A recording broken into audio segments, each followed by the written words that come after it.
हाय, आज मला सुट्टी आहे पण आज राहुलला सुट्टी नाही आहे आणि तो आता ऑफिसवरून यायची वेळ झाली आहे. 1 तासात तो येईल. तर त्याने मला सांगितलं आहे की त्याला आज डाळ आणि राईसच खायचं आहे, काहीतरी सिम्पल खायचं आहे. पण नुसता डाळ आणि राईस खाण्यापेक्षा श्रावण सुरू झाला आहे तर मला वाटतं एक स्पेशल टाईपची जर डाळ आपण बनवली ज्यामध्ये काही भाज्यासुद्धा असतील आणि थोडी हेल्दी आणि टेस्टी पण असेल तर मजा येईल. चला तर आज बनवूया आपण स्पेशल टाईपची एक डाळ. आता ही डाळ बनवण्यासाठी आपल्याला पाहिजे वांगी, आंबट चुका, त्यानंतर हिरवे टोमॅटो, पालक आणि मिरची.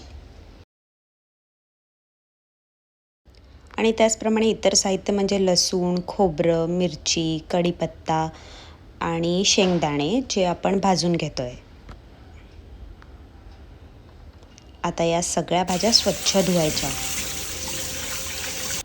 आणि सगळ्या मस्तपैकी कापून घ्यायच्या. आता ज्या वाटण्यासाठी आपण मिरच्या, त्यानंतर लसूण आणि शेंगदाणे ते आपण मस्तपैकी खलबत्त्यामध्ये कुटून घ्यायचं आहे.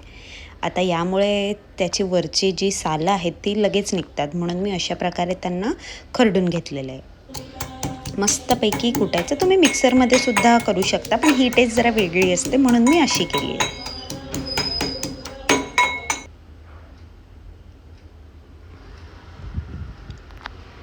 आता घ्यायची तूर डाळ. आता मी 2 जणांसाठी बनवते त्यामुळे एवढी पुरेशी आहे ती.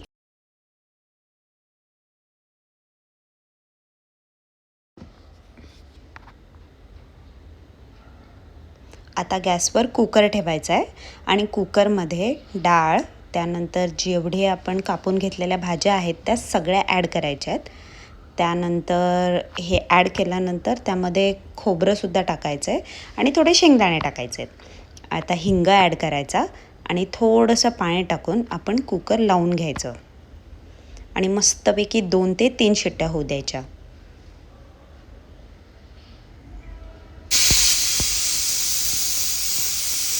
आता 2 शिट्ट्या झाल्यानंतर हे पहा किती सुंदर प्रकारे असं मिश्रण आपल्याला भेटलेलं आहे. आता हे थोडंसं मॅश करून घ्यायचं आहे, म्हणजे तुम्हाला हवं असेल तर. आणि हा मस्त जो आपण ठेचा बनवला आहे आणि हे रोस्टेड पीनट्स आणि हे मिरची, कढीपत्ता हे आपण आता तेलात फोडणी द्यायची.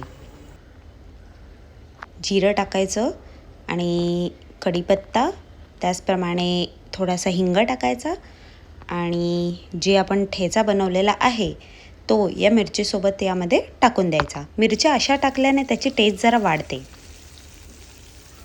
मस्तपैकी हा ठेचा असा भाजून घ्यायचा आहे तेलामध्ये. आता भाजून झाल्यानंतर यामध्ये टाकायची हळद आणि हळद टाकल्यानंतर त्यामध्ये थोडासा गरम मसाला टाकायचा. तुमचासुद्धा टाकू शकतात किंवा हा दीपक गरम मसाला आहे. अतिशय सुंदर अशी टेस्ट देतो हा मसाला. जर तुम्हाला मिळाला असेल तर वापरायला काही हरकत नाही आहे.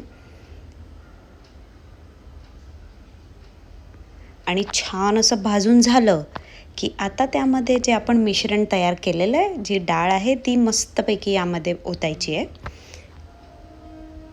आणि ओतल्यानंतर त्यामध्ये चवीनुसार मीठ आणि थोडंसं पाणी टाकायचं आहे आणि मस्तपैकी खळखळ एक उकळी येऊ दे.